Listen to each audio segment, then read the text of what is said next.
22 मार्च UP APO का original प्रश्न है। वीडियो अच्छा लगे तो इस चैनल को सब्सक्राइब कर देना। पहला प्रश्न है, भारत के स्वतंत्रता संघर्ष में मोहम्मद अली जिन्ना को हिंदू मुस्लिम एकता के राजदूत की उपाधि किसने दी?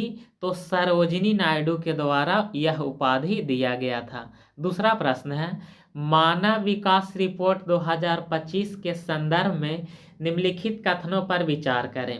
पहला कथन है, इस रिपोर्ट का शीर्षक a matter of choice, people and possibility in the age of AI है। उसके बाद दूसरा कथन है, इस रिपोर्ट में भारत को 133वां स्थान प्राप्त हुआ। तो ये दोनों कथन में पहला कथन सही है, तो इसका सही आंसर हो जाएगा ऑप्शन ए। तीसरा प्रश्न है, भारत विश्व व्यापार संगठन का सदस्य कब बना? तो 1995 में। उसके बाद अगला प्रश्न है, चौथा प्रश्न, मौखरी शासकों की राजधानी कहाँ था? तो कन्नौज। पांचवा प्रश्न है, निम्नलिखित में से कौन मौर्य वंश का शासक नहीं था? तो अग्निमित्र मौर्य वंश के शासक नहीं था। छठा प्रश्न है, निम्नलिखित में से किसने पेशावर में 1930 में शांतिपूर्ण प्रदर्शनकारी पर गोली चलाने से इनकार कर दिया था? तो चंद्र सिंह गढ़वाली। तो इसका सही आंसर होगा ऑप्शन बी।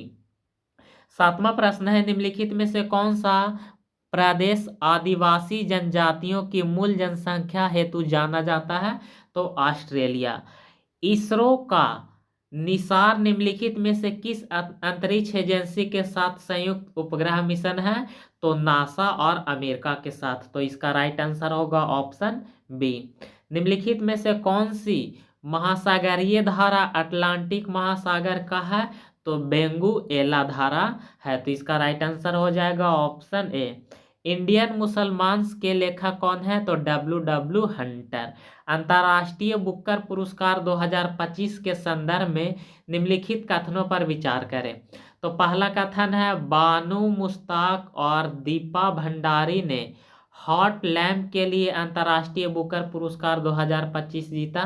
तो ये कथन भी गलत है। उसके बाद दूसरा कथन है, हॉट लैम्प अंतर्राष्ट्रीय बुकर पुरस्कार जीतने वाला दूसरा लघु कहानी संग्रह है। तो ये कथन भी गलत है। तो इसका सही आंसर हो जाएगा ऑप्शन डी। ना तो कथन एक सही है और ना ही कथन दूसरा सही है। कौन सा संगठन वैश्विक लैंगिक अंतराल सूचकांक रिपोर्ट प्रकाशित करता है? तो विश्व आर्थिक मंच के द्वारा यह रिपोर्ट जारी किया जाता है। तो इसका राइट आंसर होगा ऑप्शन ए। निम्नलिखित में से किस शासक ने चीन के साथ राजनीतिक संबंध स्थापित किया था? तो हर्षवर्धन। निम्नलिखित में से कौन सा युग्म सही सुमेलित नहीं है? तो हर्मट ये पश्चिम अफ्रीका का स्थानीय पवन है। उसके बाद मिस्ट्रल दक्षिण अमेरिका के स्थानीय पवन नहीं है। तो गलत आंसर यानी गलत यही है। तो इसका राइट आंसर होगा ऑप्शन बी। धन विधेयक के संबंध में निम्नलिखित कथनों पर विचार करें। तो पहला कथन है, भारत की संचित निधि में से धन का विनियोग धन विधेयक की श्रेणी में आएगा। तो ये कथन सही है। दूसरा कथन है, कोई विधेयक धन विधेयक है या नहीं, इसका निर्णय लोकसभा अध्यक्ष करेगा। तो ये कथन भी सही है, यानी एक और दो दोनों कथन सही है। तो इसका राइट आंसर हो जाएगा ऑप्शन डी। अगला प्रश्न है, जिलेटिन का उपयोग ज्यादातर आइसक्रीम बनाने में किया जाता है, क्यों? तो क्रिस्टलीकरण रोकने और मिश्रण को अस्थायित्व देने के लिए। तो इसका सही आंसर हो जाएगा ऑप्शन सी। अर्थव्यवस्था के किस क्षेत्र में प्रच्छन्न बेरोजगारी पाई जाती है? तो कृषि में। निम्नलिखित कथनों पर विचार करें। निम्नलिखित कथनों पर विचार करें। पहला कथन है, कास्ट्री कोवेट्री अंतर्राष्ट्रीय ओलंपिक समिति की पहली महिला अध्यक्ष है। तो ये कथन भी सही है। और वह जिम्बाब्वे के है। तो ये दूसरा कथन भी सही है। तो इसका सही आंसर हो जाएगा ऑप्शन डी। एक और दो दोनों सही है। अगला प्रश्न है, सूची एक को सूची दो से सुमेलित करें। सूची एक को सूची दो से सुमेलित करें। तो प्रश्न है, क्लोरोफॉर्म, तो इसका संबंध है एक संज्ञाहरण के रूप में।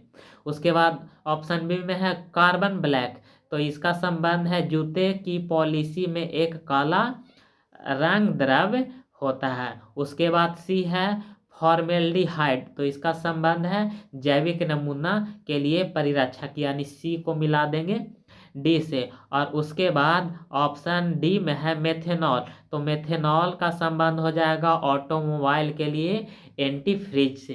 तो इसका सही आंसर हो जाएगा ऑप्शन बी। ए को मिलाएंगे 3 से, बी को मिलाएंगे 4 से, सी को मिलाएंगे पहला से और डी को मिला देंगे सेकेंड से। अगला प्रश्न है, किस अधिनियम के अंतर्गत सिविल सेवा में नियुक्तियां प्रतियोगी परीक्षा द्वारा होने लगा था?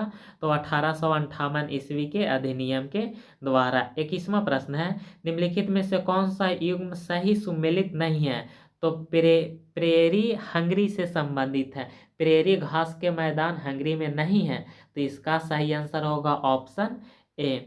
22वां प्रश्न है, अलाउद्दीन खिलजी के आक्रमण के समय देवगिरी के शासक कौन था? तो रामचंद्र देव था। निम्नलिखित घटना पर विचार करें और इसको सजाना है घटना के अनुसार। तो सबसे पहले घटना घटा था नेहरू रिपोर्ट, उसके बाद आया था अगस्त प्रस्ताव, उसके बाद क्रिप्स मिशन आया था और उसके बाद वेवेल प्लान आया था। तो इसका सही आंसर होगा ऑप्शन ए। निम्नलिखित में से कौन सा जातीय समूह भारत में विशालतम जाति समूह है? तो भारतीय आर्य, तो इसका राइट आंसर होगा ऑप्शन बी। 25वां प्रश्न है, लॉरेटियन पठार कहाँ स्थित है? तो कनाडा में स्थित है। उकाई बांध किस नदी पर है? तो तापी नदी पर स्थित है। तापी यानी ताप्ती नदी पर स्थित है। बुक्सा जनजाति निम्नलिखित में से किस क्षेत्र में निवास करता है? तो कुमायूं के क्षेत्र में निवास करता है। तो इसका राइट आंसर होगा ऑप्शन सी। सूची 1 को सूची 2 से सुमेलित कीजिए। क्या है? ऑपरेशन राइजिंग लाइन, तो इसका संबंध है इजराइल से।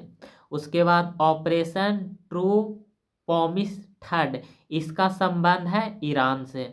ऑपरेशन मिडनाइट हैमर, इसका संबंध है संयुक्त राज्य अमेरिका से। ऑपरेशन सिंधु का संबंध है भारत से। तो इसका राइट आंसर होगा ऑप्शन ए। निम्नलिखित में से कौन सा युग्म सुमेलित नहीं है? तो जल वाष्प ग्रीन हाउस गैस से सुमेलित नहीं होता है। तो इसका राइट आंसर होगा ऑप्शन सी।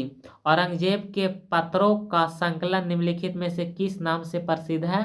तो रकात ए आलमगीरी के नाम से प्रसिद्ध है।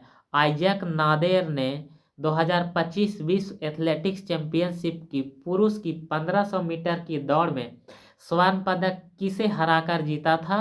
तो यह पदक जैक वाहाइटमैन को हराकर जीता था। तो इसका राइट आंसर होगा ऑप्शन सी। 32वां प्रश्न है, कर्जन वाइली की हत्या के आरोप में किसे मृत्युदंड दिया गया था? तो मदन लाल ढिग्गर को दिया गया था। सूची 1 को सूची 2 से सुमेलित कीजिए। तो क्या है?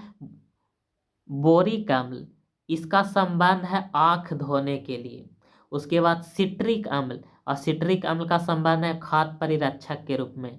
उसके बाद कार्बनिक अम्ल का संबंध है स्वादिष्ट पेय पदार्थ से, स्वाद युक्त पेय से। और ऑक्जेलिक अम्ल का संबंध है स्याही के दाग मिटाने से। तो इसका सही आंसर होगा ऑप्शन ए। ए को मिलाएंगे 4 से, बी को मिलाएंगे 1 से, सी को मिलाएंगे सेकेंड से और डी को मिलाएंगे थर्ड से। निम्नलिखित में से कौन सा एक भौतिक परिवर्तन है? तो बिजली के बल्ब का चमकना। सर्वप्रथम किस भारतीय द्वारा अंग्रेजी में प्रकाशित साप्ताहिक समाचार पत्र निम्नलिखित में से कौन सा था? तो बंगाल गजट था। लोक लेखा समिति के संदर्भ में निम्नलिखित कथनों पर विचार करें और कौन कथन सही है? तो कथन पहला है, यह नियंत्रक एवं महालेखा परीक्षक के वार्षिक प्रतिवेदन का परीक्षण करता है। तो यह कथन सही है। कथन दूसरा है, समिति का अध्यक्ष सामान्यतः लोकसभा का सदस्य होता है। तो कथन सेकेंड भी सही है। तो 1 और 2 दोनों सही है। तो इसका राइट आंसर होगा ऑप्शन ए। ट्रांस साइबेरिया रेलमार्ग निम्नलिखित में से किन नगरों को जोड़ता है? तो सेंट पीटर्सबर्ग को व्लादिवोस्तोक को जोड़ता है। तो इसका राइट आंसर होगा ऑप्शन बी। निम्नलिखित में से किसका उपयोग कृत्रिम मधुरक के रूप में किया जाता है? तो एस्पार्टेम का उपयोग किया जाता है। 39वां प्रश्न है, स्वच्छ भारत मिशन 2024 से 25 के अंतर्गत 10 लाख से अधिक जनसंख्या वाले निम्नलिखित में से किस शहर को नई शुरू किस शहर को नई शुरू की गई सुपर स्वच्छ लिंग श्रेणी के अंतर्गत मान्यता नहीं दिया गया? तो पुणे शहर को मान्यता नहीं दिया गया। अर्थशास्त्र में खानों के अध्ययन को क्या कहा गया है?